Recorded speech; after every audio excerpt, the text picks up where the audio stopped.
Yeah, so let's get started. So give me some updates, how things are going, things that's going well, and then some things that you may be struggling with right now in the process.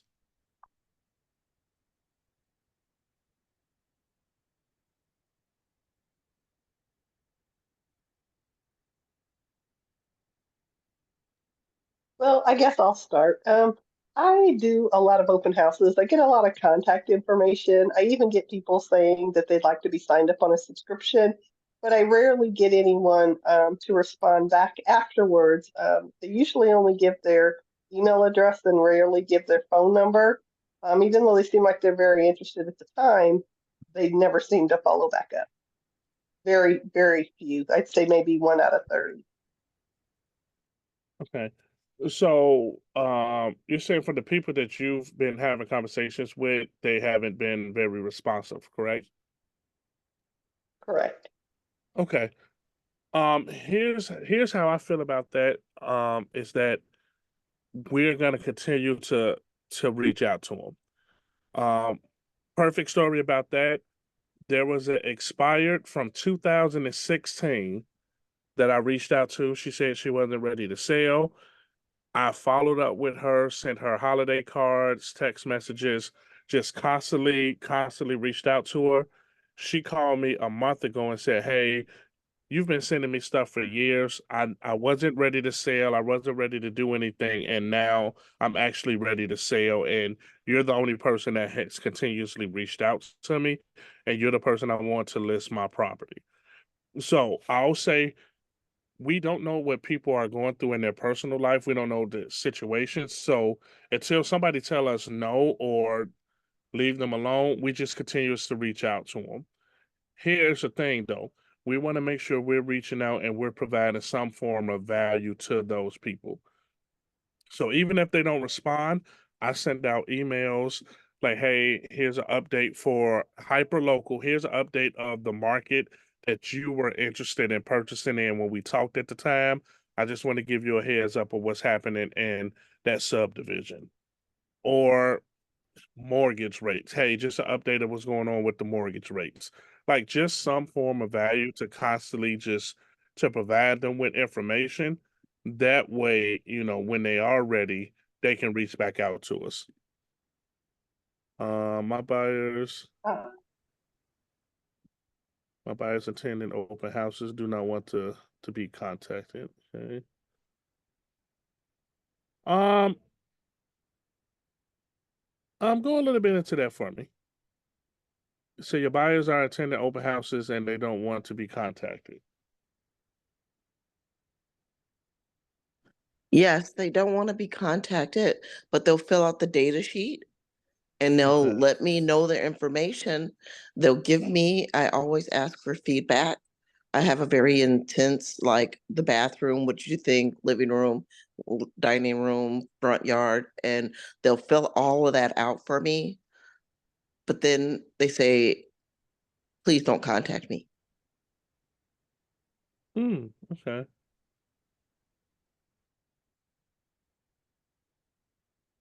So it's one or two things when I think about people like that. One, they probably are already working with a agent, or two, they just aren't serious about purchasing. Yeah, that's the same thing I'm thinking. If somebody is saying that, they're either working with an agent or they're not serious about purchasing a property. They're just out there just to look and see what's going on and they just want to look. So I wouldn't worry about those people because at the end of the day, we want to work with people that want to work with us.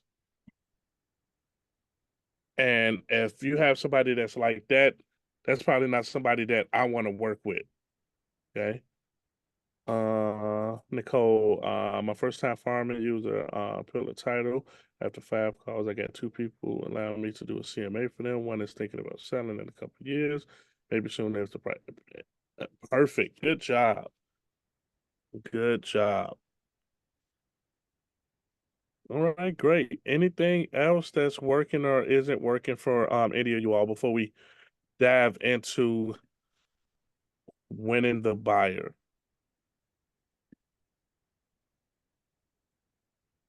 And I apologize about my voice. If it's something you guys can't hear, just let me know. I have been teaching and training every single day except for Sunday for the past week. And so my voice is going out a little bit. So if it's something I say you all don't hear, definitely stop me and I'll repeat it for you. Okay. All right, let's get started then. Let's dive deep into winning the buyer. Okay, so again, we're on session 14, winning the buyer. Tomorrow, you all will be talking about winning the seller. So today is the first day of transaction, our fourth and final segment of Ignite. We have covered becoming a real estate expert of choice by building your value proposition. And remember, our value proposition is how we're going to solve our clients' problems. So whatever problem they have, that's what our value proposition is tailored around, helping them solve their problem. You also covered lead generation and lead follow-up. Lead generation and lead follow-up is how you get to where you are today, focusing on the buyer consultation and getting the buyer broker agreement signed. After today, like I said, tomorrow you'll go into covering the listing presentation and getting ready for the listing appointment.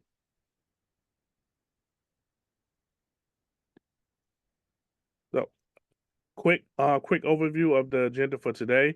We're going to identify A buyers and how to follow up with them. I know most of you all are on the West Coast, so your time frame may be different. But I know for me, locally, a buyer is anybody that's looking to buy or sell within 0 to 30 days. B buyers 31 to 60, C buyers 61 plus. Those how we consider what our A buyers and B buyers and C buyers. We're going to focus on our A buyers today and making sure we're getting our A buyers get an appointment set for them. Once we get the appointment, we're going to prep for the buyer consultation. So the buyer guide, sending out a buyer questionnaire that we'll have them fill out before we meet with them, and then we'll conduct the buyer consultation. After that, we'll go over getting the signed buyer agreements, getting that signed, because as you all know, starting I got the date, but may have the dates wrong. Either August 15th or August 16th, you will need to have a buyer agreement signed before you can show properties. So we'll talk about diving deep into that. Right. So Gary Keller tells us the right approach to close for a meeting is the only approach, just ask for it. Me being a coach and a trainer, there's so many agents that just do not ask for the meeting. They'll have a conversation with a potential client, they'll talk to them, and they will never say, hey, how about we get together and we can discuss this more further, or it sounds like we should meet because we have some things that we need to discuss. So we're always asking for the meeting. Every time we have a conversation with somebody and they're showing that they're a buyer, they're able, ready, and willing, we want to make sure we schedule for that appointment.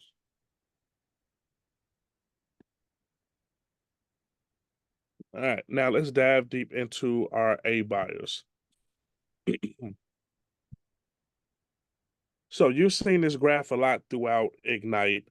Does anybody recall what's it called? Do anybody remember what the name of this graph is?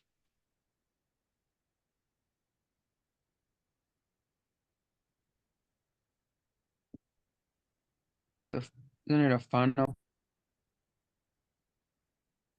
I couldn't hear you say that again. It's like a funnel, but I don't remember the exact term. Okay. Yep, that is true. That is our lead generation funnel. So that's pretty much what it's called. It's the lead generation and database model, and it's from the Red Book, the MREA book. and it highlights capturing the lead, and we're either going to prospect or market it towards our database, leads, contacts, prepare contact for conversion, rinse and repeat, get a referral, and do it all over again. So we already talked about what qualifies for a buyer. Somebody that's able, ready, and willing to purchase. And again, your guys' market may be different than mine. I would love to hear what that would be for y'all. But an A buyer for me is somebody that's within 30 days that's looking to purchase. Is that the same for you all out there, or is it a shorter window, like 10 or 14 days or something like that?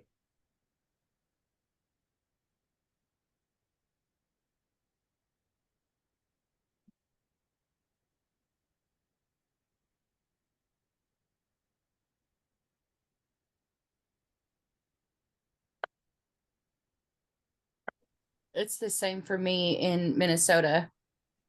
Okay, perfect. Thank you. Yeah, it's about the same over here. 30, 60. Okay, gotcha. Okay, perfect.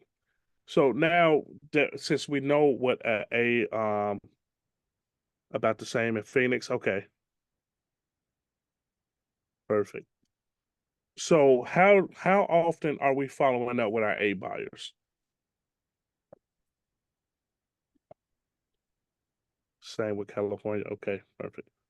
Weekly. I would think weekly. Weekly? Okay. Okay. How do you all feel about daily? What did that look like for you all? Daily. I was about to say I'm pretty much like hitting up every day. Yep. Yep. Here's the thing that I want you all to think about and remember, that if you have somebody that's they're a buyer, they're able, ready, and willing, they have some form of motivation where they need to purchase a home within the next 30 days. You do not want them to slip through the cracks and end up with an agent who just reached out to them at the right time. Like, you've been having conversations with them, you've been doing all the work, and you skip 2, 3 days to reach out to them, or 7 days if we're doing weekly, and they found somebody on Facebook, and now they're working with that person. So we're reaching out to them daily. What does that look like for us daily? That again, that's, hey, Mr. and Mrs. Buyer, I just wanted to give you an update with the lender that I work with. Here's where mortgage rates are right now today, this very day. The next day, I may send an email. Hey, Mr. and Mrs. Buyer, I know that you are interested in this certain area. Here's a market stats for that particular area that you was looking for, just so you can have an idea of what's going on in that market. So we're reaching out to them, and we're providing some form of value to them, where it's not just us reaching out like, you ready to buy? You ready to buy? You ready to buy? No, we're showing them that we're professionals, and we're giving them something of value to reach out to them. Okay. So here is the 7-step buyer service cycle. There's a class that we have called Win with Buyers. And that class is going through every step and highlighting tactics and things to do for each one of those steps. And whenever I teach that class, I tell people, use these 7 steps to run your buyer business, and then there's one for sellers, and to run your seller's business. These steps make sure you don't let anybody drop through the cracks. Because let's just say you have 4 buyers, 4 potential buyers. One of them is a lead currently. The other one you have in stage 4, where you're helping them find the home. The other one is under contract. You're working with them, and then the other one is buyer consultation. You want to run off of this cycle, because you want to be able to make sure you don't let any one of your clients down. You want to give them all the attention they need. So this service cycle helps you stay on top of things. So step 1 leads to appointments. That's lead generation and lead follow-up. You guys went through that already. Step 2, prepare for the buyer consultation. We're going to talk about that today, the transaction, and that's going to be one of the topics we cover. Step 3 is the buyer consultation. Again, we're going to cover that today as well. Step 4, find a home. That's going to be day 16 in transactions, working with buyers and sellers. Step 5, offer and negotiate contract. That transaction is going to be day 17 and day 18. Contract to close and post-close system will be day 19, where you all will be going through that as well. But again, this is how you want to run your business. Because if you do this, you're going to create clients for life and you're not going to let anything slip through the cracks. Mhm. Because what happens is you help a buyer purchase a home and you're now in stage 7. After they purchase the home, they go back to stage 1. Now they're a lead again. Because sooner or later, they're going to have to sell that home that you helped them purchase. So you want to make sure you're the one that they use again. So you just funnel them right back into that funnel and take them right back to stage 1. Okay. So far in Ignite, you've prepared yourself to show your leads and contacts the value you bring to their real estate journey. You have lead generated and you have followed up with those leads and you have qualified them in order to know how to follow up with them and show that you are structured and you are a real estate professional. Today, we're going to move those leads and from a lead to an appointment and then set them up. Okay. So any ahas from the 7th, the buyer service cycle or anything before that?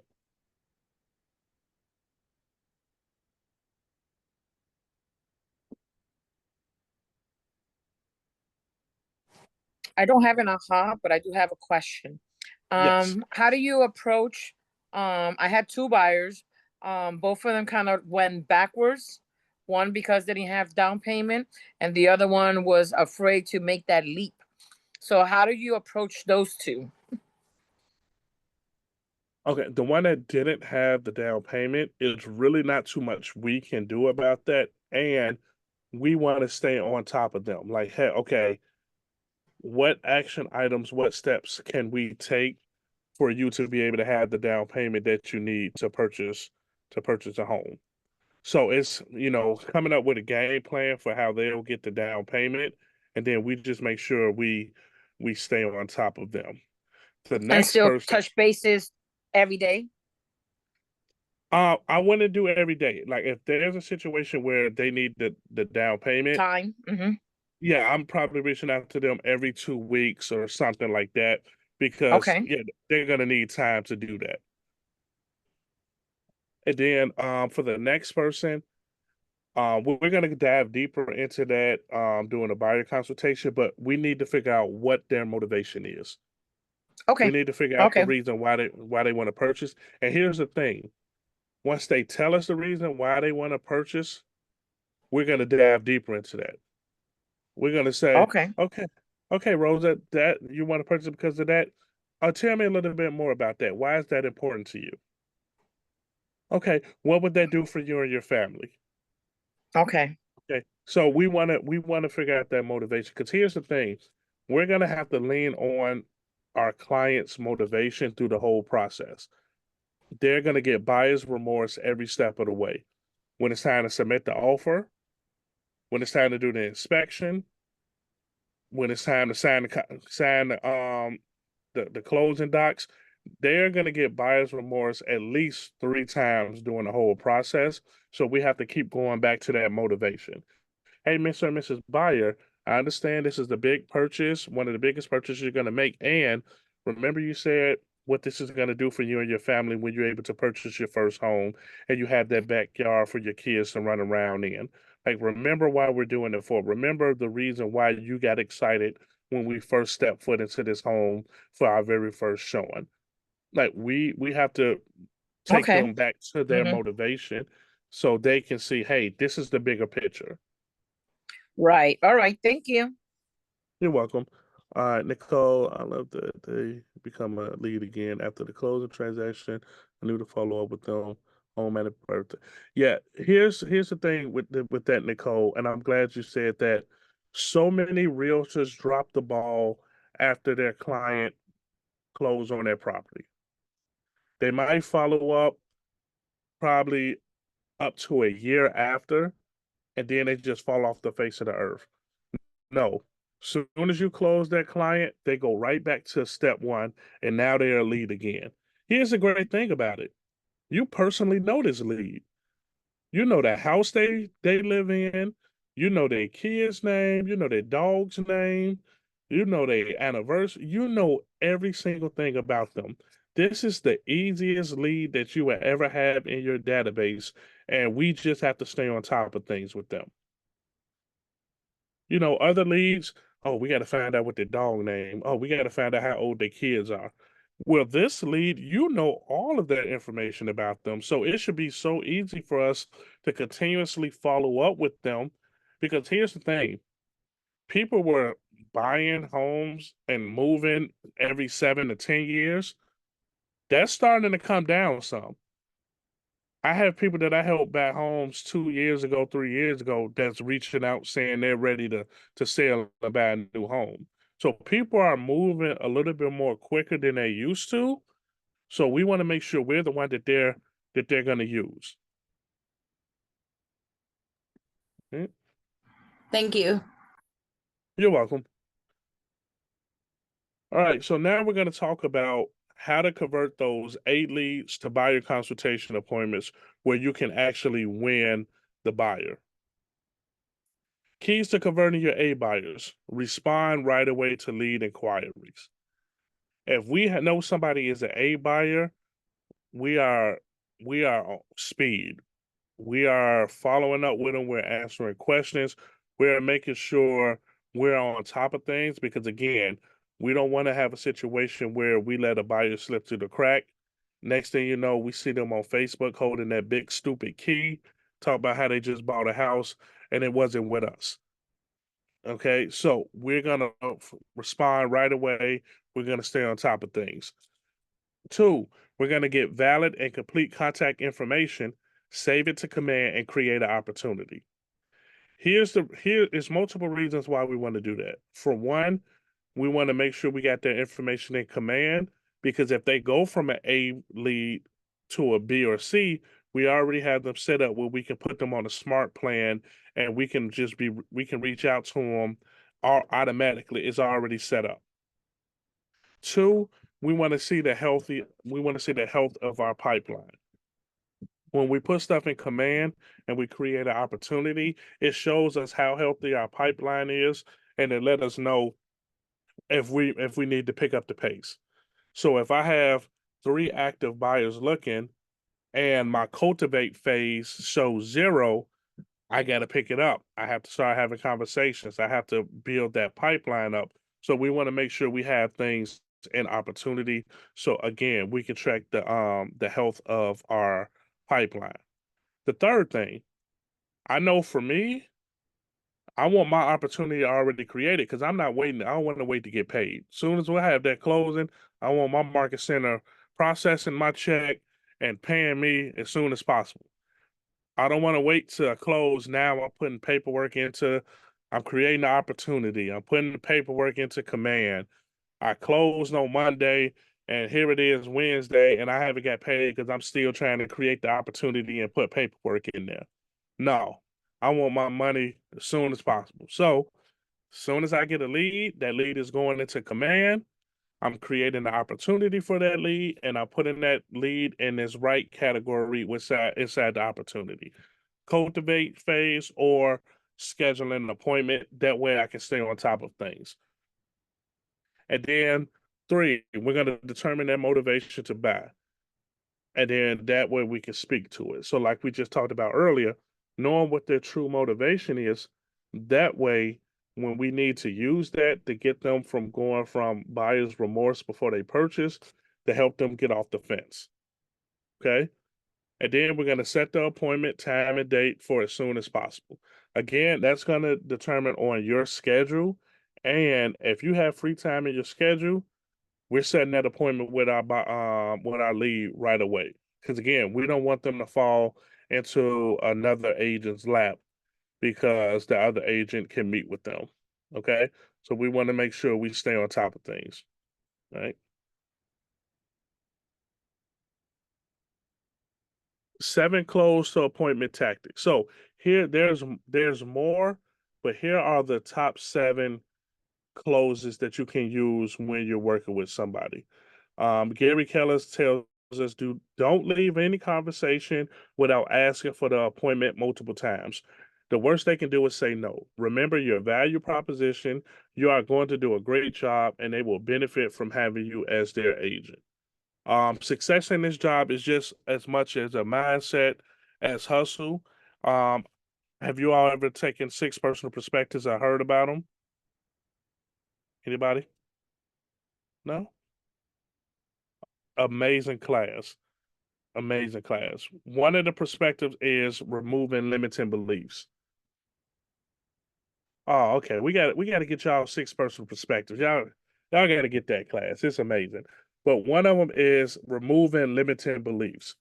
So when we're going on an appointment, when we're lead generating, when we're calling, we have to be in the right mindset. So if that means putting on some music to get you pumped up, if that means having something playing on TV, if that means standing up, walking around, you have to put yourself in the right mindset that whoever you talk to, you're going to be the one to decide if you're going to work with them or not them. They don't get to decide that. You're going to be the one to decide that. That's the mindset you need to be in when you're working, when you're lead generating. Um, so okay, perfect.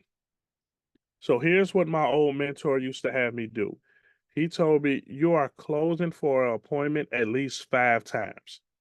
So what he had me do was take 5 pennies and put them in front of me. Every time I ask for an appointment, I'll move one of those pennies to the other side. Ask for the appointment a second time, move the penny over. Third time, move the penny over. Fourth time, move, and it just continuously go that way until I at least ask for the appointment 5 times.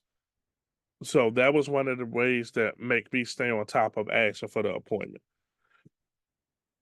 We'll go through the 7 close to appointment tactics. So the first one is show the benefits. In general, people are more likely to go along with something you suggest if you explain the benefits to them. The name of the class is the 6 personal perspectives.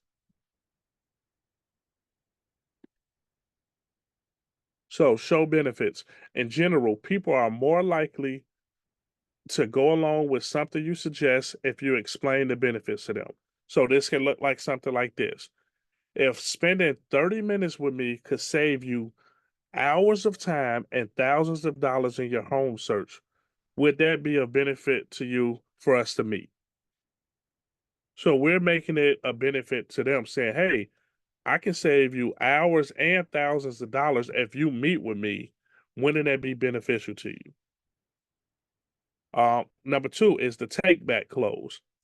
This technique puts a tempting offer in front of the buyer, then creates a fear that they may not be able to get it. Sounds something like this. I've enjoyed talking with you. To be honest, I don't know whether I can be of help to you or not. However, I'll be honored if we can meet to find out. How about we meet tomorrow? So again, this is one of those ones where you're doing a take back, like, hey, to be honest with you, I don't know if I'm the right agent for you. Yet, how about we get together so we can see if we can work with each other? Right? The next one, 3, the negative positive close. This is a way of backing into the appointment to close. Would you be offended if I asked if we can meet to go over all this in a little bit more in detail? I'm free tomorrow. What time works best for you? Sometimes that can work. So it depends on the person you're talking to. I don't really like that one too much.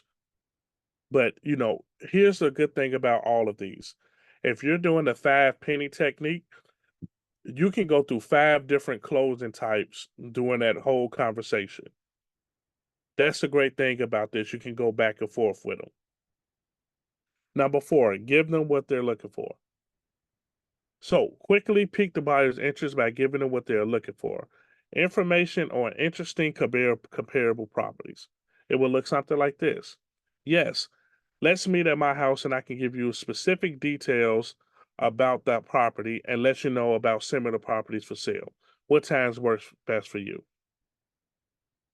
So you're pretty much saying, like, I'll give you specific details about the house that you're interested in, and I'll have other properties that match your same criteria, the same thing that you want. We'll have that information for you as well too. Number 5, the trial close. Trial close test the waters first. You should find out whether you and the client genuinely agree. Sounds something like this. You can see how receiving a list of all the new homes on the market in your price range will help you in your home search. Great, let's meet. Okay. Here's my number one favorite. Highlight it, mark it down, the assumptive close. This is my favorite close ever. Assumptive close assumes the close and prevents them from saying no. It's like this. It sounds like we should meet. I'm available most times this week, so what works best for you?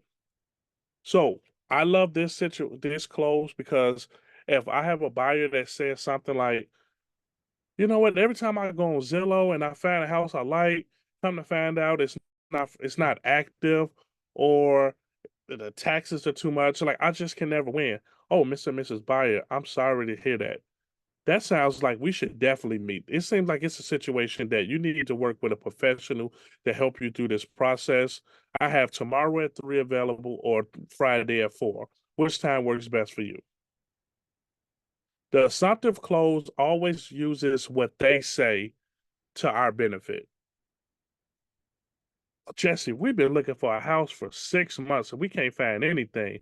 Ooh, 6 months? That definitely sounds like we need to get together as soon as possible. I have tomorrow at 3 available or Friday at 2. Which time works best for you? With the assumptive close, we're not asking them, can we meet with them? We're just giving them options. I have tomorrow at 3 available or Friday at 4. Which time works best for you? We're not giving them the opportunity to say no. We're giving them an option of what day works best for them. So to that point too, I'm going to go a little bit off topic. We're going to use that for everything. I'm not just going to ask anybody for their phone number. I'm not going to say, hey, David, what's your phone number? I'm going to say, hey, David, what is the best contact information for me to reach you at? I'm not going to say, hey, David, can I have your email? No. Hey, David, what's the best email address for you? Again, it's like when you go shopping, you walk into a shoe store or clothing store, the clerk says, can I help you? First thing we say, no. But guess what? When we need something in our size, who are we going to go look for? The clerk who we already told we don't need help. So that's the same thing that we're going to do. We're not going to give them the option to tell us no. If I just come out and say, hey, David, what's your phone number? He'll be like, oh, you know what? I really don't do phone calls like that. Actually, I don't even have a phone. I don't even know how people, they smoke signal me, and, they do the birds to send me information. They're going to find any reason not to give us their phone number. But if I say, David, what is the best contact number for you? He just automatically just going to switch. Oh, it's 708, blah, blah, blah. He's just going to give it to me. So again, we're not going to ask, can I have it? What's the best form of contact for you? When we're looking to set an appointment, hey, when are you available? They're always going to be busy. Let's meet Monday. I'm busy. Let's meet Tuesday. Oh, I got to do this. Like, what? Do you have any time? So we're not going to give them that option. We're going to tell them what our calendar fits, how our calendar works, and we'll fit them into our calendar. Step 7, seventh close, tie down. Tie downs are phrases that ask for confirmation. Expressions like, wouldn't that be great? Or, excuse me.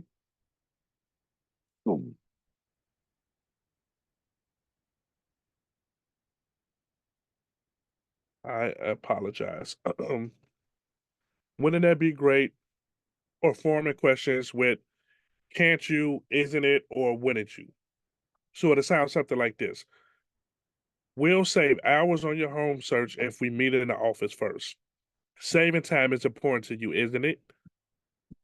When we make it about them and show that what they're looking for, their feelings are important, they are happy.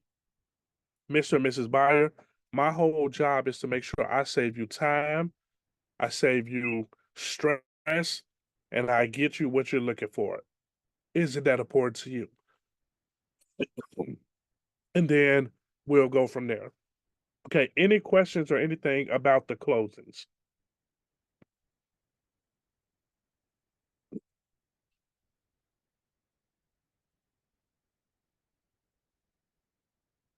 The trial close, you said it was something like you can see how receiving a list of homes in your price range would be of benefit to you. When can we meet? Is that how you worded that?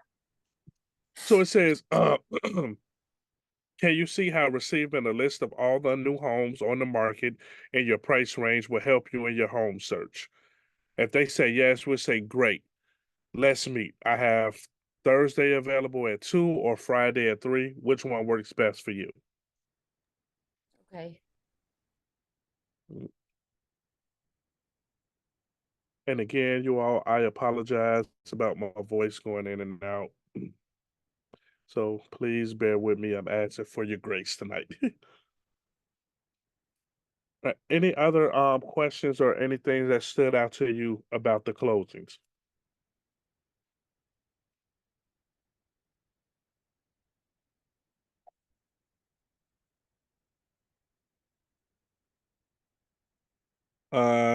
Tilly, go ahead. Closing, but I have a potential buyer that a friend sent to me, and it was a late night, text. This person is interested in a home that was in the area. So we wind up connecting with the buyer consult the next day. We went and we signed our contracts, and then we went to see the showing. They liked the place, but they had not been working with the lender yet. And I got them to a lender, and it's like now there's like no response to anything. And it's only been like a couple of days, but I'm like, when we were saying like the daily contact, I'm I'm new, so it's just like I don't know that I should be contacting them every day, or do I give them 3-4 days before I go back to them to say hey, what's going on? Because I've been in contact with the lender and they haven't completed. They started it, so I'm just kind of like, where sh how long should I wait before I follow up is, I guess, my direct question. So I'll say this first. So let's back up a little bit. We are always making sure the clients are pre-approved before we show them properties, because this situation like this can happen. A person, they can get excited, they can be ready to go, and then when it's time to give the lender all the information that they need, people freak out. They start freaking out, and they ghost us. So, and again, we want to make sure that your time is valuable and you're not wasting your time. So, for this client, I will reach out probably once a week and then just say, "Hey, I'm just reaching out. Here's an update on that home that you were interested in," or I'll reach out like, "Hey, here's an update on um the home value in that area." Just some form of value to reach out to them. But at the end of the day, if they haven't gave the lender what the lender need, this person may not be serious about purchasing a home right now. Okay, thank you. You're welcome. Any other questions? All right, now we're going to go into buyer objections to the appointment. So when a buyer objects to meeting with you, what are your first thoughts? What are your first thoughts when a buyer rejects meeting with you? They're not serious. Not serious? Okay. They don't want to Anybody work with me. Okay. I didn't answer all of the questions that they had. Okay. Okay. All right, we were on the right track. They think I'm new and don't know anything. Okay. So this is what I'll say to all of those things. Well, somebody was close. All those are limiting beliefs that you're putting on yourself. Believe it or not, objections are good. Objections are good. There are signals that this person wants you to answer their questions for them to feel okay to work with you. If somebody if somebody doesn't just come out and say, oh, Rosa, no, I do not want to meet with you. No. If they say, well, I would, and, I'm just not sure, or I don't know about this, they are telling you, hey, if you can answer this question for me, I would definitely meet with you. Here's the reason why I don't want to commit to meeting with you is because of this, or I don't understand this. So we have to change our thinking that objections are good. I know we're talking about buyers, yet if you're on a listing appointment and they're giving you objections, they are pretty much telling you, hey, these are our concerns. These are the things that we're kind of worried about. Can you answer this? Can you help us feel relaxed about these situations? So if somebody is telling us their objection, we should be happy that they're even willing to continue the dialogue with us for us to be able to answer those objections for them. Okay? So we're going to reframe our thinking. An objection is not a no. An objection is I would, but I need clarification around this. I would, but I still not too sure about that. So here's how we get past that. So first thing, we're going to ask questions. We're going to investigate deeper and we're going to ask, tell me more about that. Help me understand that. Oh, Tilly, you said you will meet with me if I can answer this. Okay, what's important to you about that? Can you help me understand a little bit more about what it is that you're thinking about? So we want to get deeper into that. And then two, we're going to empathize with them. We're going to acknowledge it and we're going to say, I totally understand your concern and I can understand you on that. So we're not just going to skip past what they say and answer the question. We are going to empathize and say, I certainly understand how you feel. If I was in your shoes, I would feel the same way. And then three, we're going to identify the real issue. We're going to reinstate what you heard, and then you're going to ask for confirmation. So what I'm hearing you say is that you would meet with me, but you feel like all ages are the same. Is that what I'm hearing you say? Okay. What I heard you say is that the news said that the market is like this, and if you had a little bit more clarification about what the market is, you would want to meet with me and purchase a home. Is that correct? So we're going to dive into the real issue and we're going to isolate that. Okay, so besides this, is there any other reasons why you won't meet with me? Oh, no, that's the only issue. Then we're going to go to number 4. We're going to offer a solution for that issue that we had discovered. Okay. Once we get past that, then we're going to urge an agreement and then we're going to ask for the appointment again. Here's the amazing thing about these 5 steps. What can you add to each one of these? Value. Value, and I know somebody thinking it and they like, oh, I don't want to say it, but is it that? We're going to add one of the 7 closings to each one of those. So if I ask you a question, okay, Tell me a little bit more about that. Help me understand. They help me understand. Oh, okay, perfect. You know what? That sounds like a reason why we should actually meet. I have this time available at that time. Which one works best for you? They come back. Say that. I couldn't hear you. Say that again. Oh, okay. So we can add 5 different closes to each one of these to make sure we're still asking. Now, if the seller if the buyer continues to give us objections about meeting, and we've addressed their concerns and we offer the solution, and they're still not, giving us a meeting, okay, perfect. We'll put them on a smart plan, and we'll cultivate them, and we'll continue to provide value to them over time until they're actually ready to meet with us and purchase. Okay.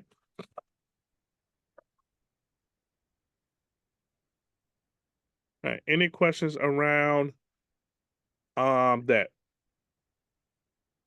Ahas around buyer objections to a meeting and the 7 closings.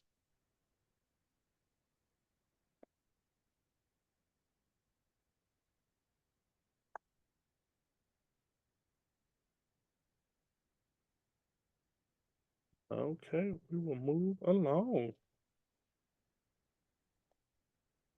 So now we're going to prepare for the buyer consultation. You've qualified your buyer lead and you set the appointment. Now it's time for us to prepare for the appointment. Here's our buyer consultation preparation checklist. So we're gonna first confirm the date and the appointment, the time. For some reason, when it comes to the buyer consultation and the listing presentation, real estate agents are scared to call and to confirm that they're still meeting. I don't know if they think that if they call, the person is going to tell them no or what, but we have to call and confirm the meeting. 2, confirm the appointment location. Since COVID's happened, all of my buyer consultation honestly have been virtual anyway. So I'll send them the Zoom link, and we already know that we're going to meet virtually. Number 3, ensure all decision makers will be there. That is very important. You never want to have a buyer consultation or a listing consultation and all the decision makers aren't there. Okay. They're going to forget 50% of the things you said, and they're only going to say 10% of the things you said right to whoever they're trying to articulate it to. So never be afraid to say, okay, you know what, Mr. and Mrs. Buyer, I would love for all of you all to be there so that way I can share the information for you all at the same time. When would be the best time for both of you all to be able to be available for our meeting? Okay. And then 4, complete your buyer's guide. 5, prepare the meeting space. We don't have to do that if we're not doing it in person. And then we're going to review the lead sheet. Okay. Any questions around that? Where do you find the buyer guide? We're gonna go to that. I am glad you asked. It's gonna be inside. It is gonna be inside of KW Command, and then I'll show you how to get there too.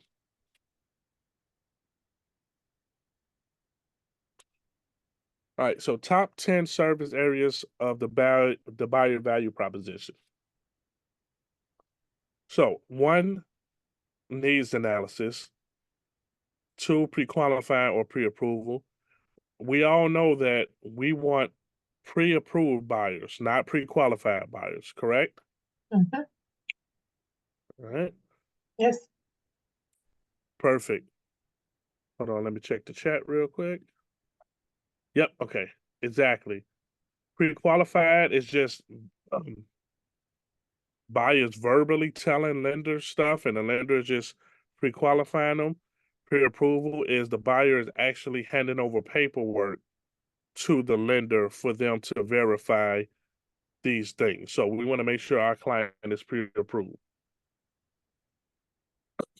You could do neighborhood information in there, home search, make an offer, negotiate to buy, vendor coordination. So these are all things that you will consider inside of your value proposition.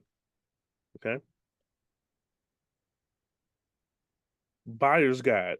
So the buyer's guide is what we will send to our buyers, our potential buyers, before we have the buyer consultation with them. So in the buyer's guide, I would do the number 1, welcome letter. Number 2, timeline of the buying process. Number 5, introduction, value proposition, pledge of quality. I would do 6, reasons to buy a home. I would do 14, buyer questionnaire. And then I would do 22. I'll put that in there. And then also number 28, testimonials. So those are the things that I will add into a buyer's guide that I send out to the buyer beforehand. Okay? Could you say that once again, please? Just the numbers alone? Yes. Number 1, number 2, number 5, number 6, number 14, number 22, and number 28. Thank you.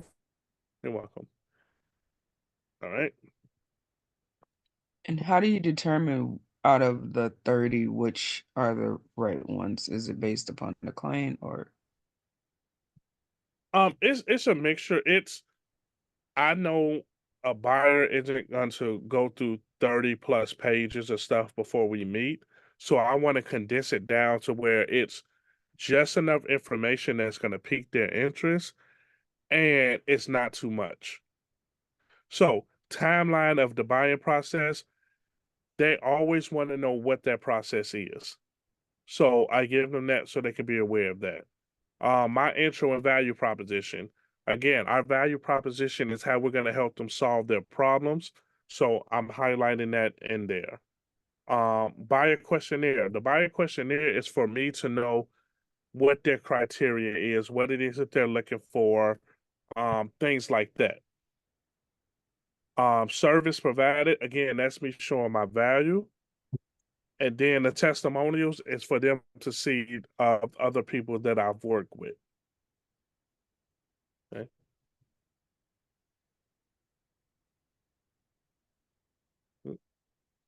So in Command, you can get the buyer's guide.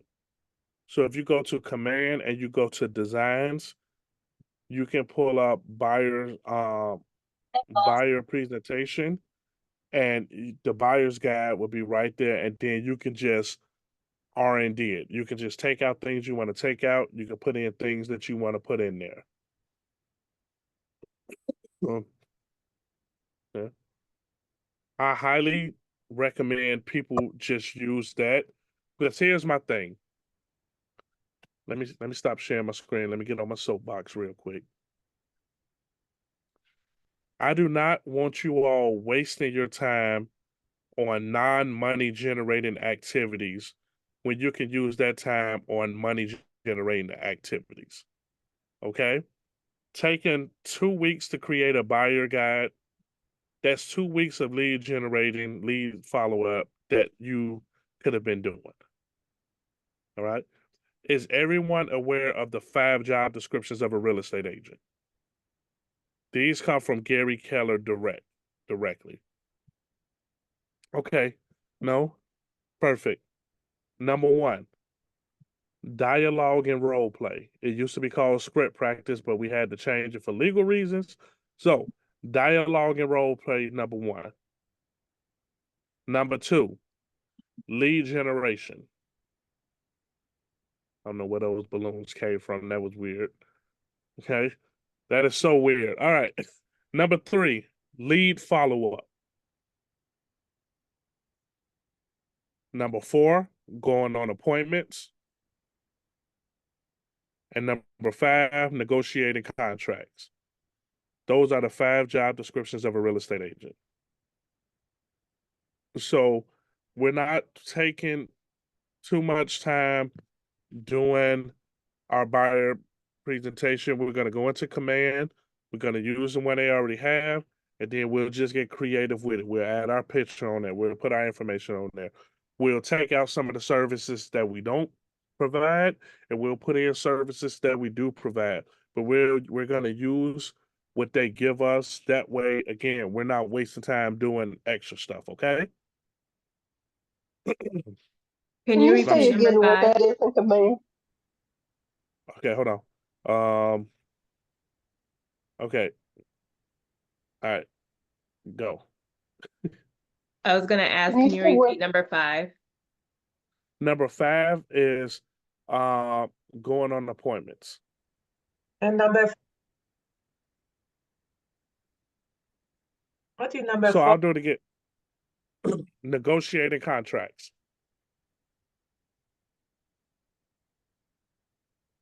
Yeah, Okay. Anna. Thank you. I have a question. Sometimes a buyer very excited in the beginning of process of buying the house, but by the time they are not interested that much they was before, and how we can, make them more interest and keep them, interest about the wanna buy a house. Okay. So that goes back to the motivation. What was the reason that they wanted to purchase a home in the first place? Because here's the things. People buy because they're becoming an empty nester. People are buying because they're getting a divorce. They're having kids. They're getting married. So we have to figure out what is the motivation.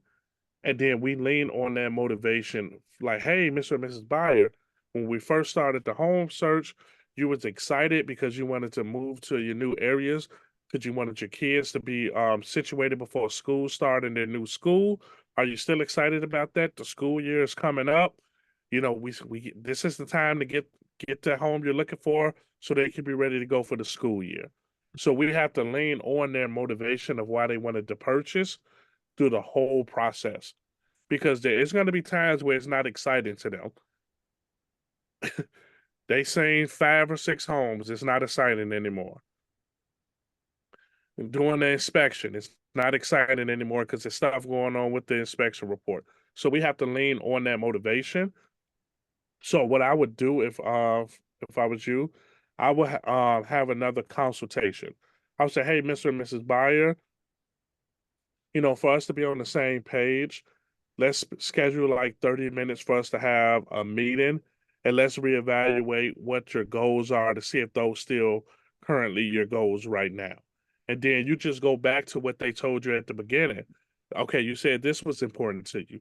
You said this was important. Are these things still important to you? Yeah.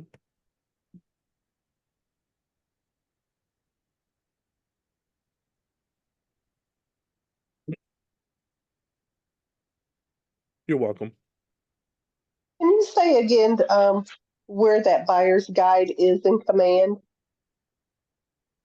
Okay. Let me pull up my command real quick, and let me see if I can find it for you. 1 second. Thank you.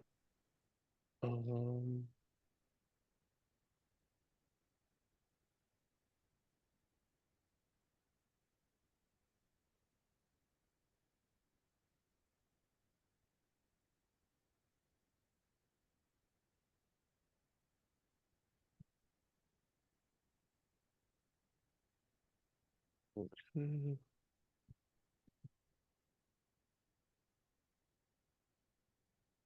Okay, let me share my screen. So when you're in command, So when you're in command, you'll go over here to like the paintbrush where it says designs, and it'll bring you to this screen. Then you can go here to create a design. And then you can just click on print. It's not gonna be, you don't have to print, but you just click on it, hit next.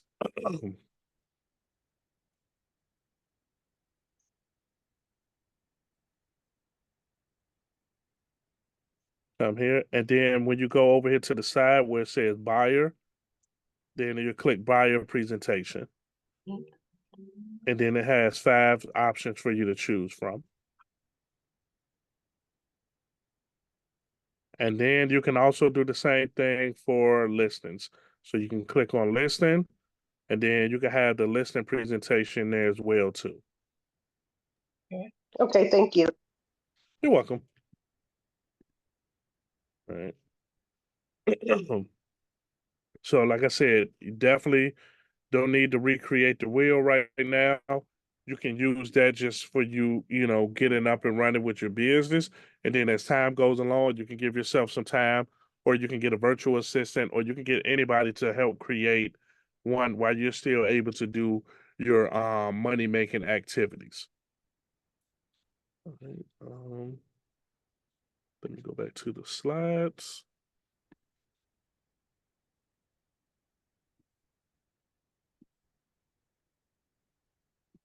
All right. Any other questions about that?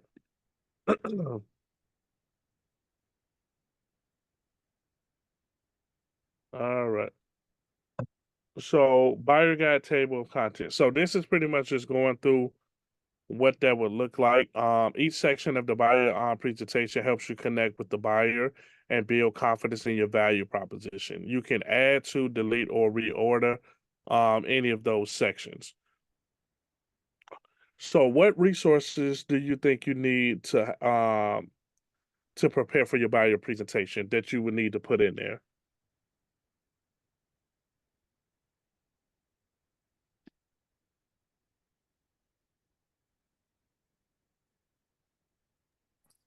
Market data like neighborhood stats, market stats, current homes, things like that. Okay. Yep. Market stats, contract. Yep. So they can pretty much have a overview of what that looks like. um,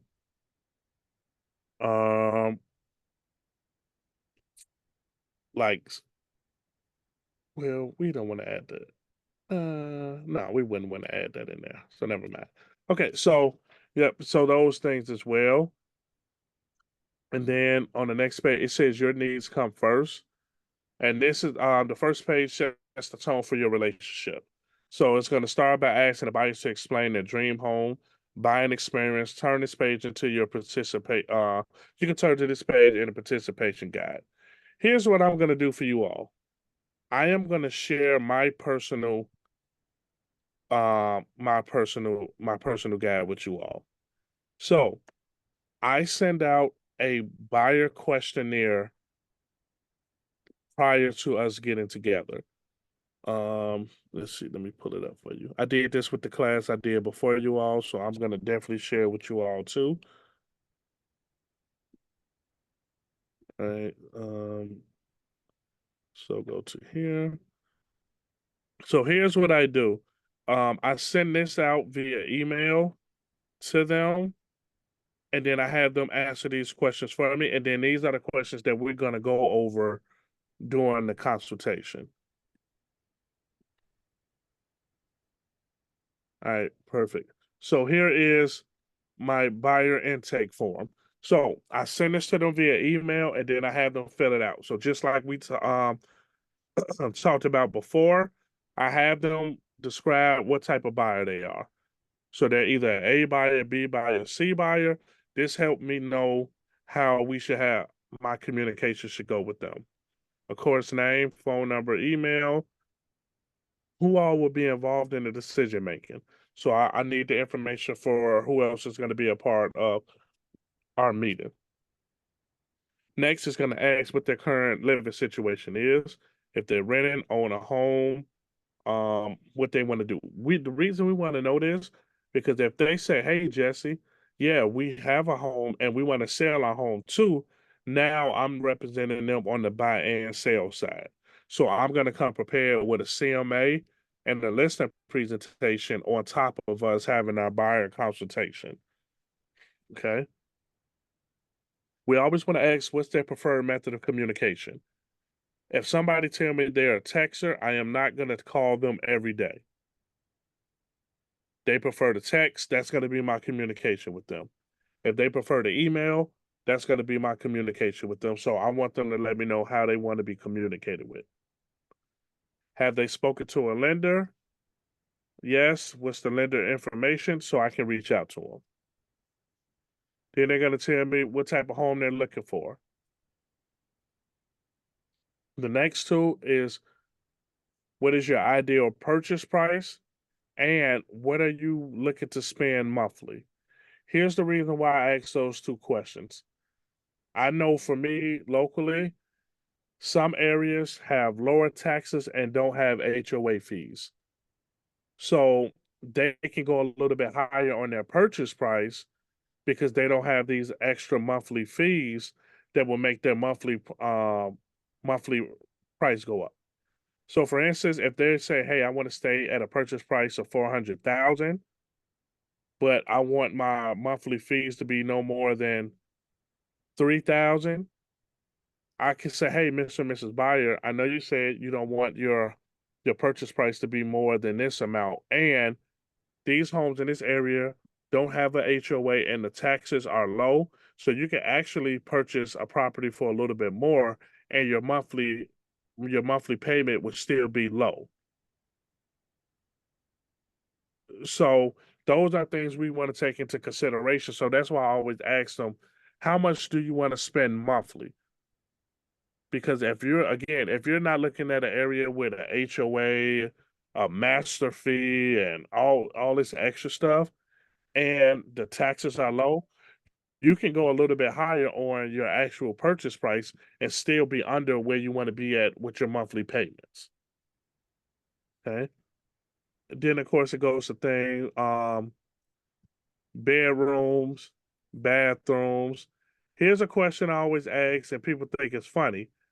What is your bedroom set size? What is your bedroom set? Here's the reason why. If I'm looking for them for homes and I see that it's a home and the master bedroom is a small dimensions, I'm gonna let them know, hey, Mr. and Mrs. Buyer, I do not want you to have to get rid of your brand new bedroom set that you purchased. The master bedroom is this size. Is that going to be an issue for you? You know what type of value that brings to them if you go to that far into detail and say, hey, I want to make sure you don't have to get rid of your bedroom set if you don't want to. So I need to know the size of it. So when we're looking at homes, I can make sure the master bedroom is enough room for your bedroom set. And this is actual experience that I've been through in my 18 years of real estate, of people like, oh my God, I can't believe I have to get rid of my bedroom set. Like that really hurts their feelings. So I asked them this question up front so I can have a better understanding of that. I asked them about the basement type, garage size, type of home they're looking for. And then I asked them about their pets. Do you have a pet, or are you gonna get a pet in the future? If they have a pet, hey, what's your pet's name? Again, I want to provide value. We close on a property, I want to get their pet a closing gift too, with a nice little name tag, with the like just extra stuff to go over and beyond for them to remember me. And then if they're looking for a condo, I know for us, we have a lot of condos and they have pet size limits. So I want to know up front, what size is your pet? That way we don't have to have a situation where you like a place and you can't get it because your pet is over the weight limit. Right? So I send this out to them prior to our consultation, and this is what I go through with them during our actual consultation. Okay. So I don't put this in the buyer's guide. I send them this Google form right here so they can fill out, and then we go over it before we actually meet. Okay. And you say you created that on Google? Yep. This is what I can do for you all. I'll drop the link in the chat box, and all you will have to do is open up a separate window or tab, and you can just R&D mine. You can copy it, put it into your own thing, and you can use my questionnaire for yourself with your clients. Let me put that in here for you all. Thank you. My pleasure. I am all about sharing what I use and what I have. I don't gatekeep stuff. All right, so let me check. Yep, perfect. That's it. So when you click on it, it's gonna pop up. Now remember, you're gonna have to open up a different tab and go to Google Forms and say create your own form, and then you can just copy and paste all of my questions over on yours, and you can use that for yourself. All right. Okay, perfect. You're welcome. You're welcome. My pleasure. Okay, let me get back to the slides. I'm sorry, could you repeat how to make a copy of it? I didn't see that once I opened it. Okay, so what's gonna have to happen is in a different tab, you're gonna have to go to Google Forms, and you're gonna say create my own form, and then you're gonna have to like copy and paste from my form to yours.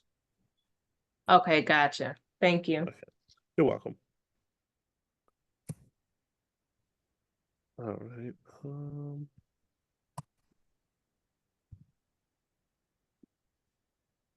I lost the slides. All right, here we go.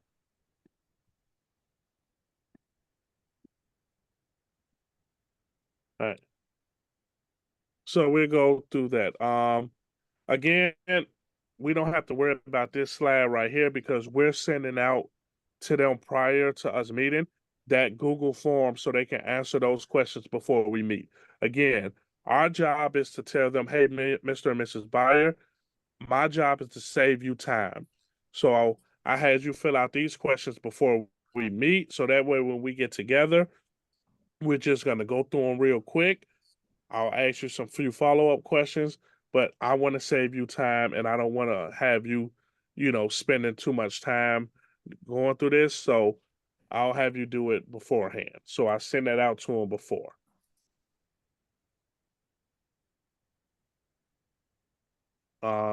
It's pretty much the same thing, the wish list. That's the questionnaire that we sent out to them.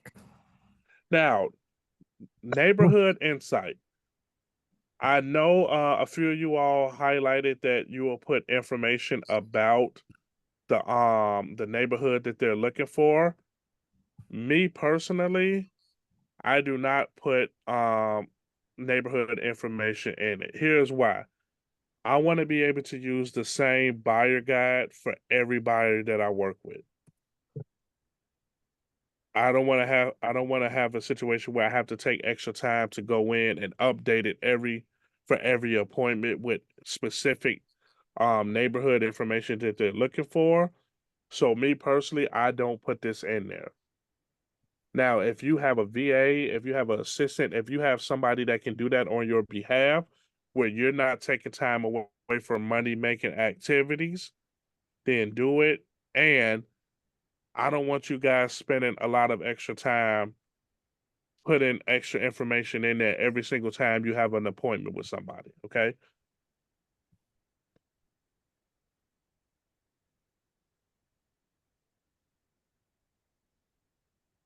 All right. Home buying and home works. So this is pretty much just walking through the home buying steps. So I put this in the buyer guide and I use this during my slideshow to go through, highlight every step of the way, doing an actual buyer consultation. So I highlight this during the buyer consultation and have it inside of the Google, the buyer guide as well, that they can look at it on their own time. So again, this is just going through each step of the home buying process.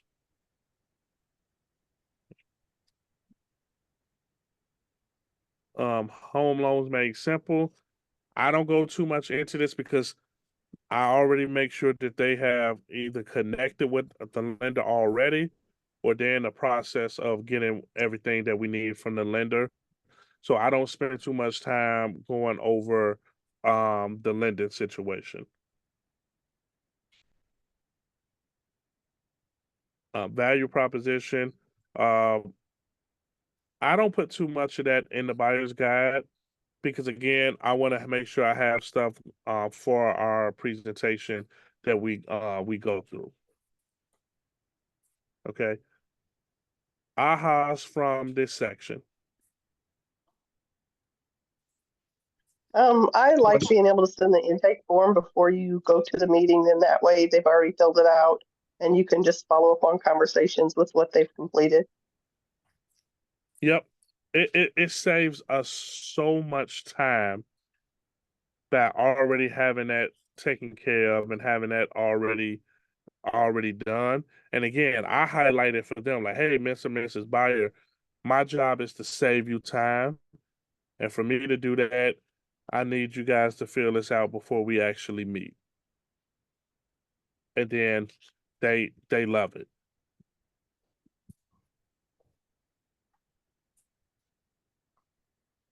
Okay. Any other ahas from that section? On your Google form, is there a way to like for additional things, because some people are very specific about what they want, and if it's just those questions, is it room for like others for them to document other things, or how do you handle that? Yeah, so for some of the questions I put I'll have others in there. So it'll say this, that, or other, and then they can put in exactly what it is that they're looking for.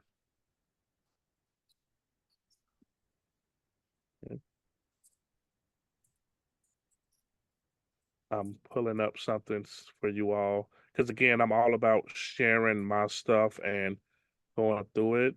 So I want to have this up and ready for you all so I can share it on the next section.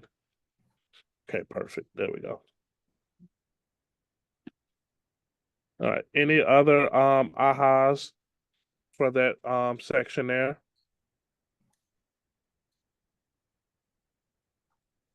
I would say this is exactly what I needed to get started. These are really great pointers and things that I should add and is important to have in there. That was something I have been stuck on for a while. Okay, perfect. Perfect. Anna? I have a question. I have one client and she doesn't have any kids and she looking for a house to not be close to a school because she say, I don't wanna stuck all the time in the school traffic or get a ticket if I, pass the school because I'm in hurry or so. How I can search the house to not be close to a school in a specific city. So she says she doesn't want to be close to schools. Yes, because she Okay. doesn't have any kids or she doesn't wanna, go into the traffic of the school all the time. And how I So can search for her. I guess for me what I would do is when I'm searching for properties in the MLS and I pull up the map, I'll make sure none of the properties that I highlight are ones that's by schools. And then I'll just send her those properties. That way, again, it's not none of the properties that's close to schools.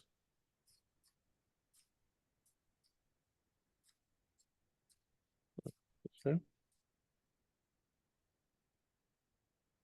All right.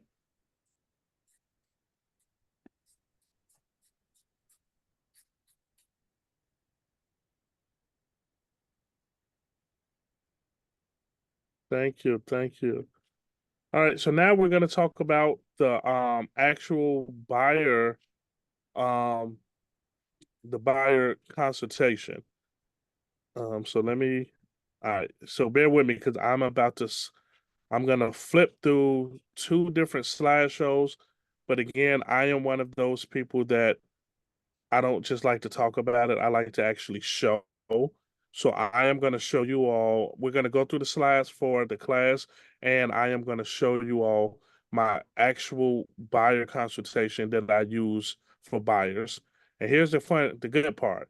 If you want it, I will send you the link, and all you have to do is take my picture off, put your picture on, put your contact information on there, and you can use it for your actual buyer consultations as well. Okay?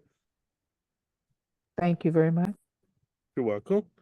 All right, so Thank you. conducting the buyer consultation. So prior to meeting your buyer, we already gonna have our buyer consultation ready to go. Again, for me, I do my buyer consultations virtually. So I have my slideshow ready. I have everything up and running, ready to go. So they tell us, we're gonna start everything with affirmations. I am very big on affirmations. KW is very big on affirmations. I say my affirmations before I came to teach this class with you all. What is your pump up? What is your pump up music? What is your pump up affirmation? What do you do to get yourself in the zone before you have an appointment? You should have a routine in place before you do anything. There's a coach out of Texas. Before he go on a listening appointment, he listens to Eminem "Lose Yourself" on the way to his appointment. Yes. On repeat. He listened to that song. On Facebook, he'll post a picture of his radio, his car screen, and it says Eminem "Lose Yourself." I comment, go get that listening, coach, because I know that's where he's on his way to. So what is your pump up? What are you doing? So this here, they give us a quick affirmation. I am knowledgeable and I am caring and the best agent for these clients. They will appreciate my expertise and preparation and choose me to represent them as they buy a home. So these are affirmations you constantly say over and over again until you're until you're ready and put yourself in that mood to crush the appointment, okay? All right. Now I am finna share with you all my actual buyer consultation that I use because I love y'all. And what better way to provide value than actually provide the value that I use? All right. Switch, go here. Present slideshow. Present full. Boom. All right, here we go.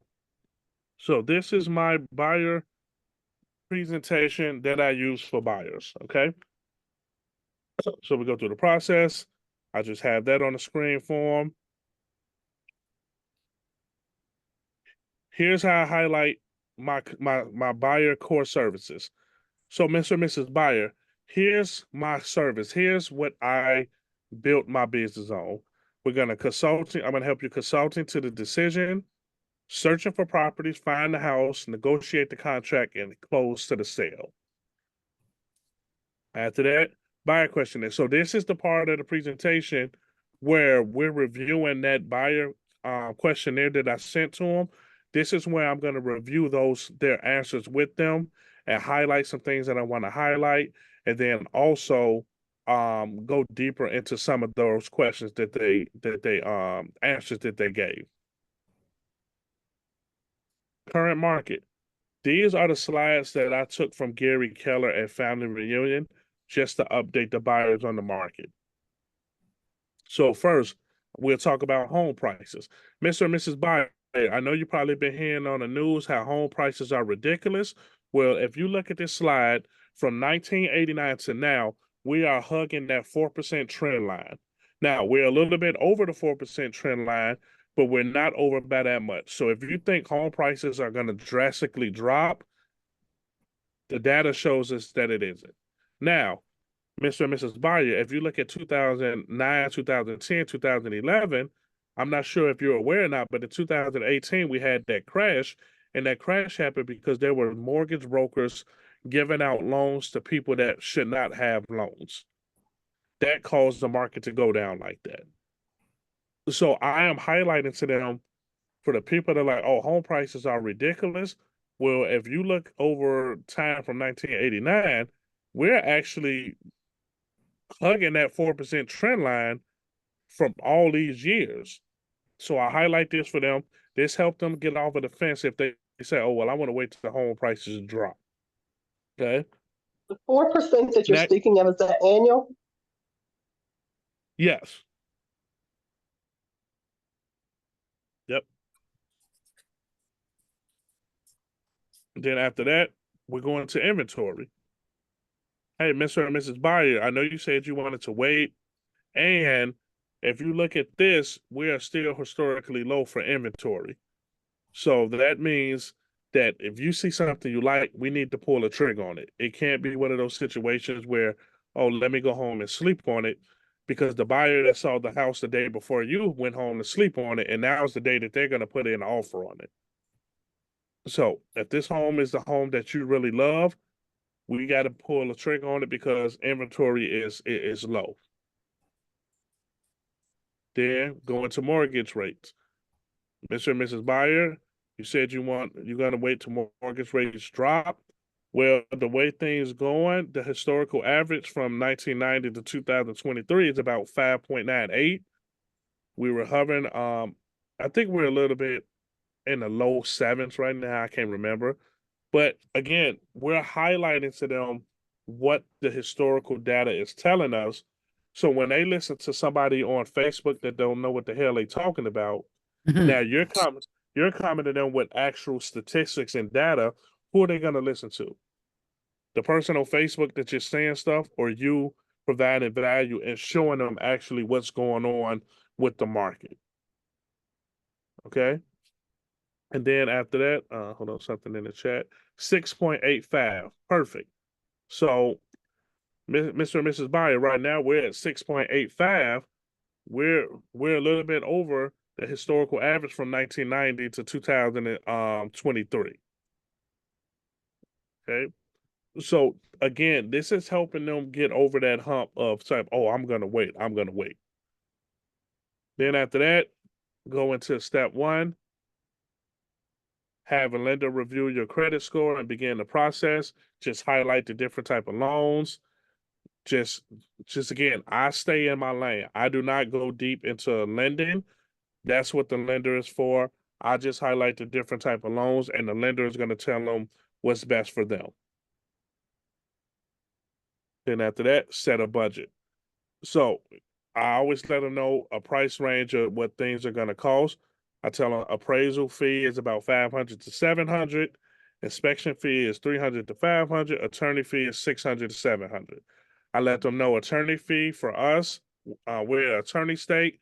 That fee doesn't come out to closing. Inspection is due time of inspection. Appraisal fee is once we get to that step in the process that the lender ordered the appraisal. Then go over the initial search about the area that they're looking for. Then this is me highlighting how I'm gonna help them find the property that they're looking for. We're gonna do the MLS. I'm gonna do off market. I'm gonna call for sale by owners. I'm gonna send out mail. So I added this in here once the NAR settlement happened, and there's the situation where buyers may potentially have to pay our commission. That's when I added all this in to let them know, hey, Mr. and Mrs. Buyer, these are all the things that I'm doing on your behalf. So if you have to pay for my compensation, it's worth it because this is all the stuff I'm doing for you. So I highlight all of that. Let them know that we'll take a short list of homes that they're interested in. We'll go check them out. And then again, highlight some of the things that I'm going to do. When we find the home you're looking for, I'm going to confirm that the listing is still available. I'm going to run a CMA, and then I'm just going to go over all those things. Right. Then we'll make an offer, and then take them through the different situations of, okay, this is exactly what we're doing.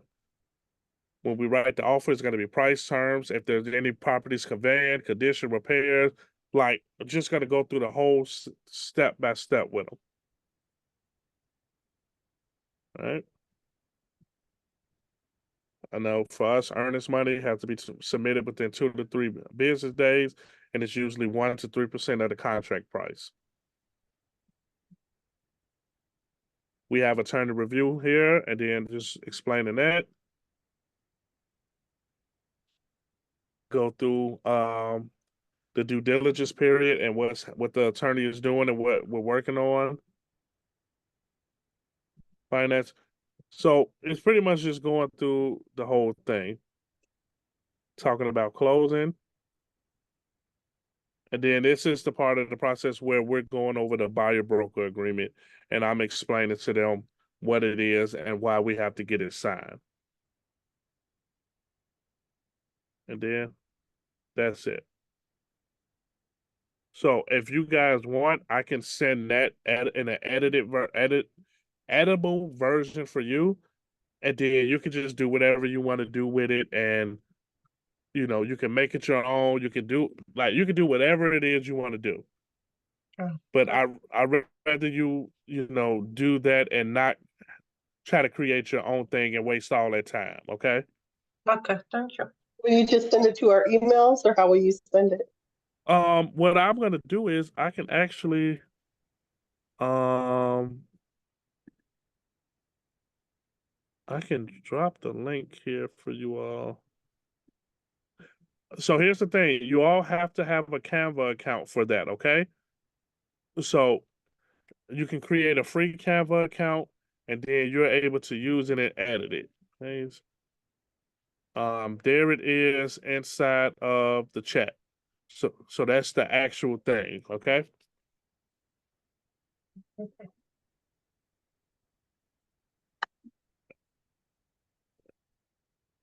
And again, you're able to edit that and make it your own.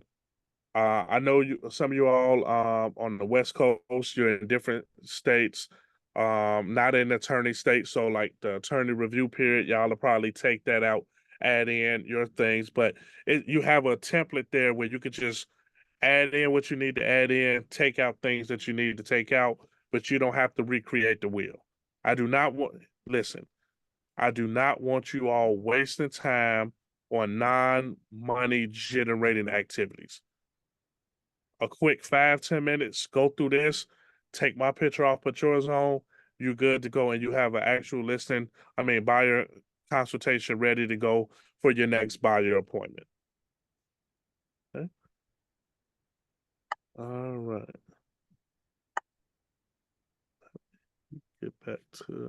Go back to this slide. I apologize, y'all. I'm going back and forth between slides.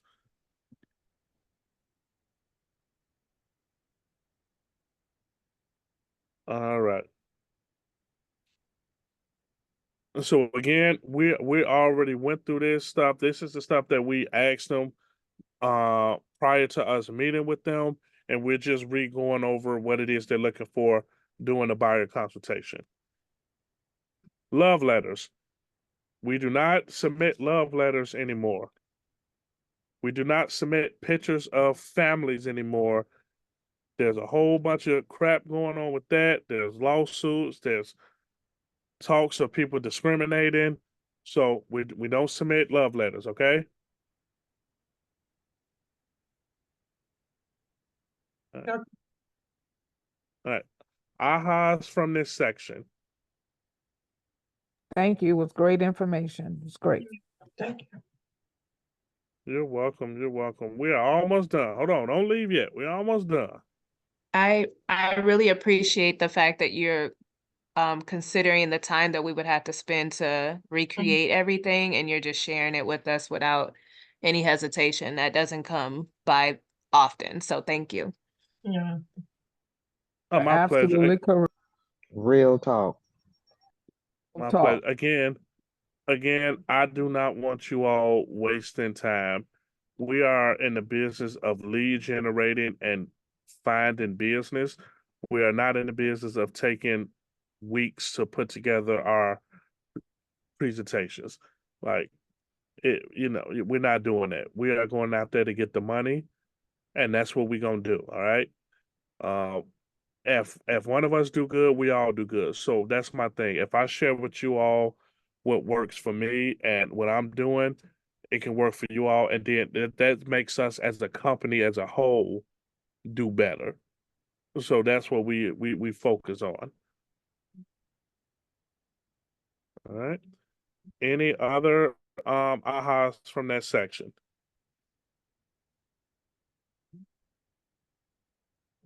All right, perfect. All right, so getting the signed buyer agreement.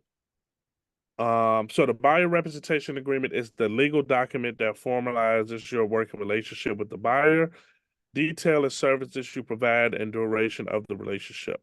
Again, like we talked about, as of August 15th, we cannot show properties unless we have a buyer agency agreement signed. I love that for us because that's going to weed out people that's not serious. That's going to make sure people know that, hey, I am a business owner. I do not just open doors. I'm not a door opener. If you want somebody to just open the door, then go to Open Door or one of those other places. If you want a real estate professional or business owner, I'm the person you're going to work with. So I'm glad we have to get that done. And then this is just going to change our conversation that we're having with buyers doing an actual buyer consultation. So we're going to tell them after we get through the buyer consultation, that was, hey, Mr. and Mrs. Buyer, our next step is for us to sign our agreement that I'm representing you on your behalf of purchasing a home. So that means I have fiduciary responsibilities for you, and I'm legally liable to make sure that I have your best interest in mind to create a win-win situation. Now, with that being said, Mr. and Mrs. Buyer, there may be a situation where the seller is not offering the cooperative compensation. I haven't seen it a lot, and if that is the case, here's what I charge for me to represent you, X%.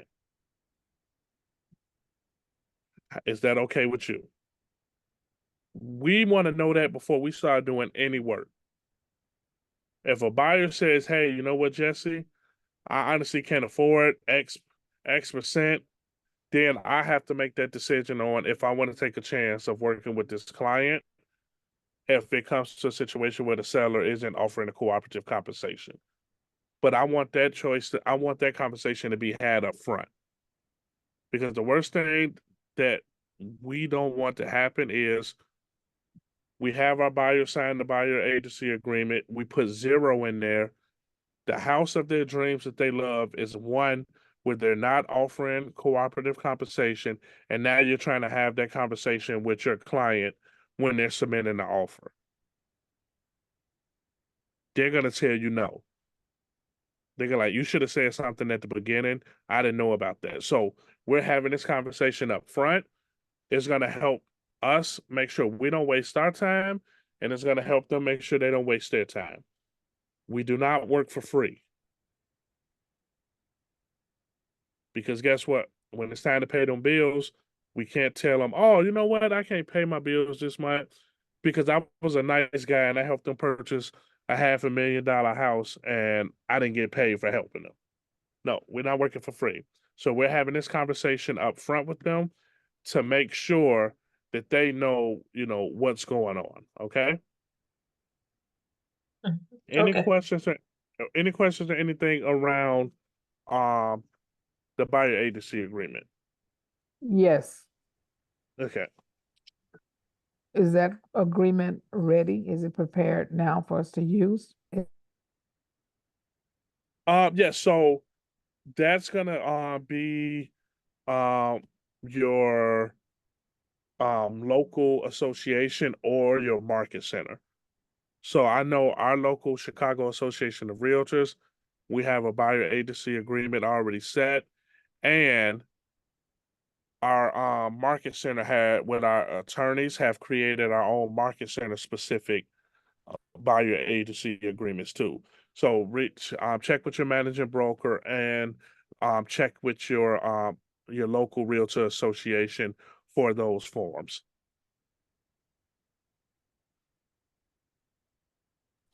I have a Thank you. question. Yes. I had heard that they were, when you do the buyer broker agreement to show them houses, you had to list every house that you were gonna show them with that buyer broker. Is that a true statement? That I'm not sure. I know um we use that for investors.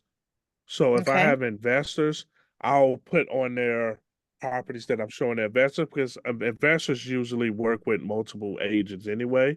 Right. So I'll put on the properties that I'm showing that investor. So if he does purchase it, I'm the one he's working with. Now for regular buyers, I'm not sure about that.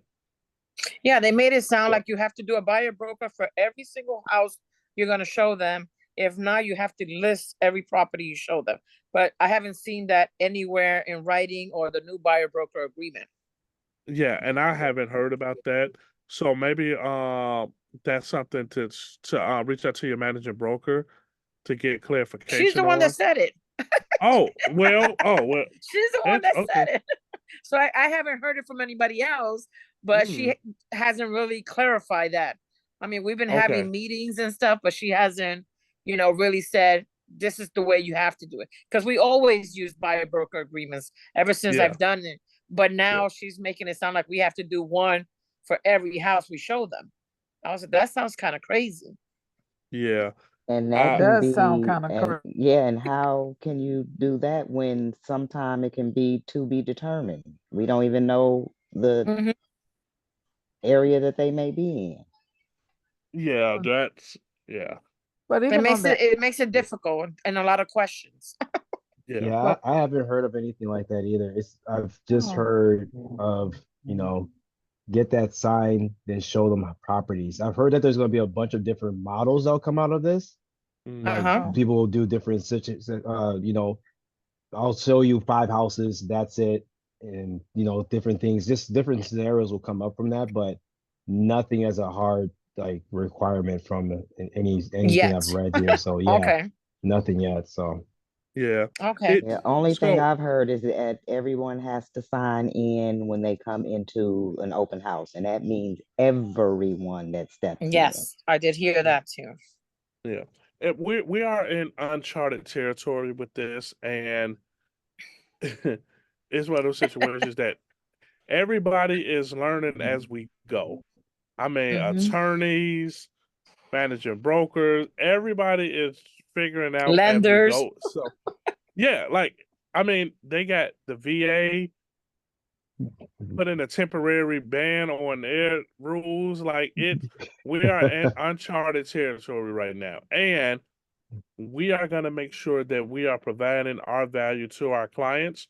So if they do have to pay us, they're going to know we're worth being paid. They're not going to second guess it. They're going to be like, hey, I'm okay with paying my agent because my agent was able to articulate and show me exactly what it is that they're going to do for me to make sure that my best interest is the number one priority. So that's why we're doing these classes. That's why Value Square that KW had, because we're gonna show that, hey, okay, things are changing and we are prepared Mm-hmm. for those changes. Okay. All right. So just a quick little recap and then we'll get some more ahas. So remember we talked about qualified buyers, somebody that's thinking about moving within the first 30 days. We Mm-hmm. covered how we need to follow up with those buyers and make sure we lead into an appointment. We discussed putting together your buyer presentation and command. I sent you all my buyer presentation, so you just have to R&D it. And then finally, the goal of the buyer consultation is a signed buyer agreement. Again, this is going to protect you and protect them, and to let them know that we're representing them and their best interest to create a win-win situation. All right. Any more ahas from the day? Your whole Nah. presentation was an aha for me. I was about to say the same thing. Your whole presentation Right. I can't was wait to truly an replay it. aha. Thank you very much. My Glad pleasure. it got recorded. My pleasure. Is there an easy way to explain how to copy the questionnaire to be able to edit it? I don't see top 3. Okay, so let me try to share my screen real quick.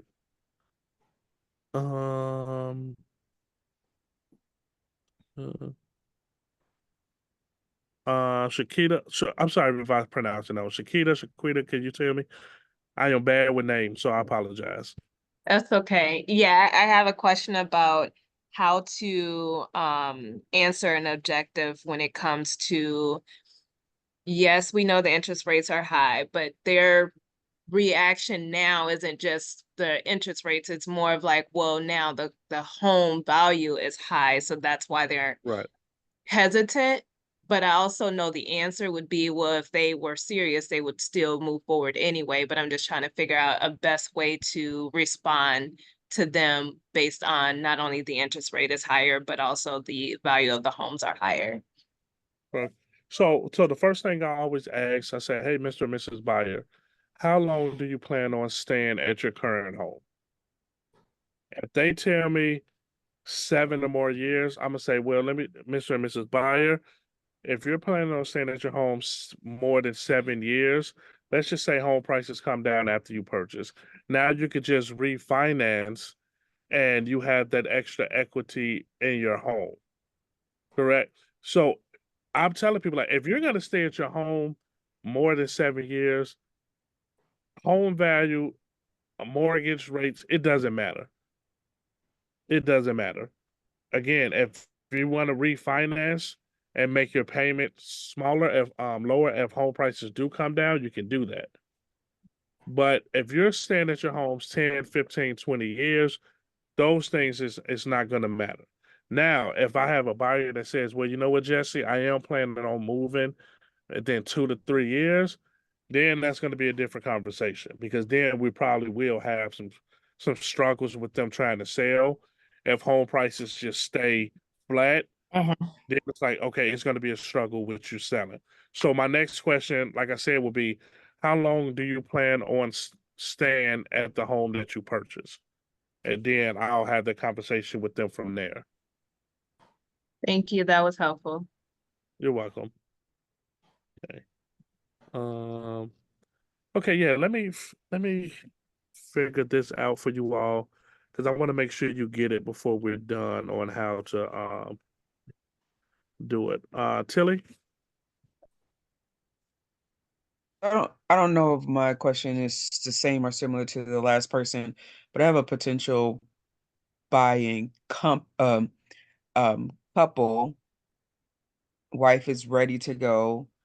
Husband is a finance guy that is really stuck on the rates because they purchased their home in 2016 at a 3% rate, and we know that we probably will not see 3% in the next 20 years.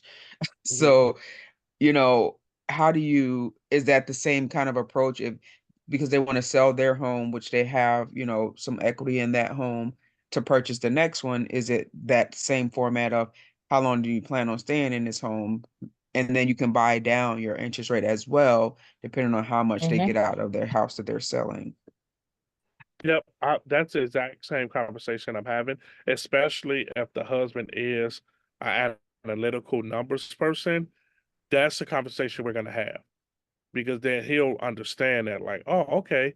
So if you're saying is, if I do plan on staying in my home more than this time, and then, home prices do come down, I can refinance to lower my my monthly payment, then in the run, I'm doing good. And then you can show them that slide from Family Reunion that I have in the buyer consultation that shows that, hey, actually we're following that 4% trend line.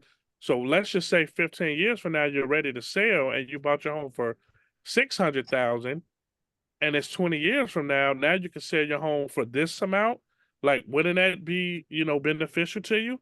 So you can show them those numbers and you can show them that graph to help them understand that, hey, if you're planning on staying at your home for longer than 7 years, it just makes sense. Okay, thank you. You're welcome.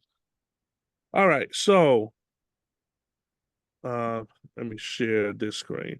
All right, so here is the slide that I sent you, right? You guys see that? Yes. Okay. So in the very next thing, oh crap.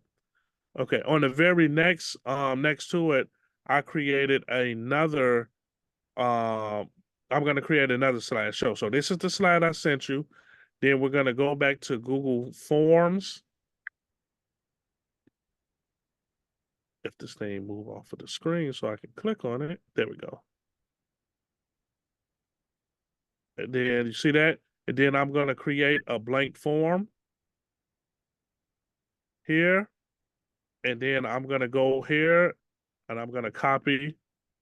Like, you can change it, but I'm just saying, like, you can copy, then go back. Crap.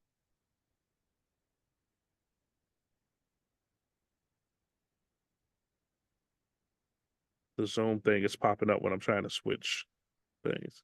There you go. Copy, paste, and then I'm just pasting it straight over there. So I'm just gonna go back and forth between things. Pick it up, copy. I'm here.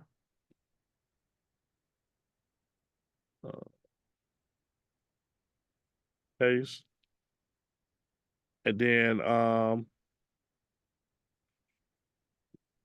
to the next one. So you just got to go back and forth, copying and pasting it to yours. Okay. Okay. Got it? So you're going to have two windows open. One, the window of my actual one, and then the other window would be of the Google form page where you create a blank one. Mm. Okay. Got it? Yes. Okay, perfect. Let me just read this quickly. All right, got it.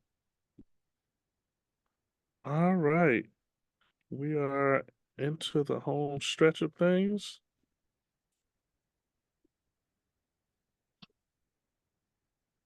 All right, and then have time for some more ahas or any other questions that you all may have for me. I have one more question. Okay. And that's for you or anybody to answer. Just far as the worksheet goes on the buyer side, I have yet to do one. I know that's not one that you added to your presentation. However, I think it would be interesting to see how that's actually done, or if anyone is doing it, the worksheet for buyer side. Financial worksheet, sorry, the financial worksheet. Okay. Yeah, like I said, I kind of stay away from those things and let the lender handle it, because again, I never want to tell somebody something and I'm wrong on it, and we're always going to get the blame for anything. So I try to take a lot of the responsibility off of me, because whenever anything go wrong, it's gonna come back to us. So I usually let them handle that. When I do talk about financials, it's more so like, hey, once we get under contract, we're not doing big deposits. We're not taking out big withdrawals. We're not buying cars. We're not buying furniture. I just talk about little things like that. But going into their financials deep, I leave that to the lender. Okay, thank you. Do you suggest that we take a blank buyer's agreement with us in case they sign right then? Oh yeah, a buyer's agreement should always be in your toolkit. So whenever you have a buyer appointment, you should have it ready to go. Because here's the thing, you do a great presentation, you explain the buyer agreement, they're ready, they're pumped up, they're gonna fill it out right then and there. You never want to be in a situation it's like, okay, I'll send it to you and you can sign it digitally. And then that excitement's gonna wear off, something's gonna happen. So yeah, you keep it with you at all times.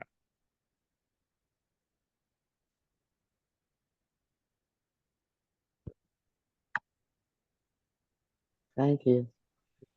You're welcome. I am gonna throw something feedback form on the screen. I'm still here answering questions that you have it, but while we're doing that, I would love for you all to give me a review on this. I am on the path to become master faculty, so all reviews are needed. So I would love for you all to give me some reviews. And then any other questions that you guys have, you can ask me. And then I'll also put my phone number and email inside of the chat. So if you have any questions or you need anything, definitely feel free to reach out to me. I am an open book and I'm always open for sharing and helping.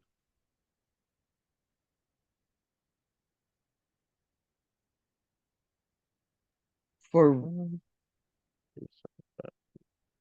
And that is my direct number. for region on the feedback, do we just select our region? Yeah, you'll just put your region on there.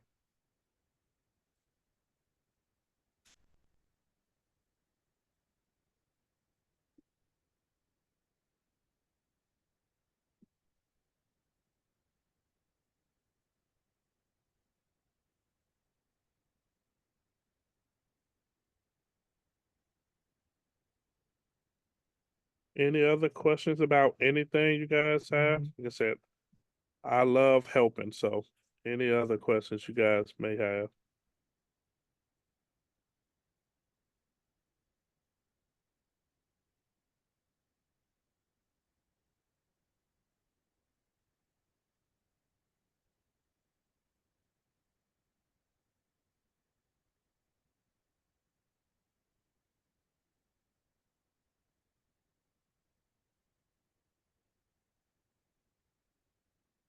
All right. If there aren't any other questions or anything, we are done. I would like to say thank you all for allowing me to spend this Wednesday evening with you all.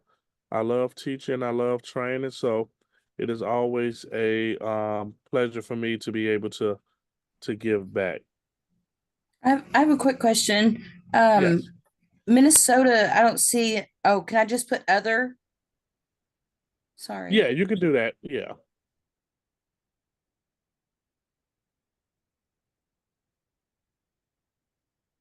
Yeah, that's fine.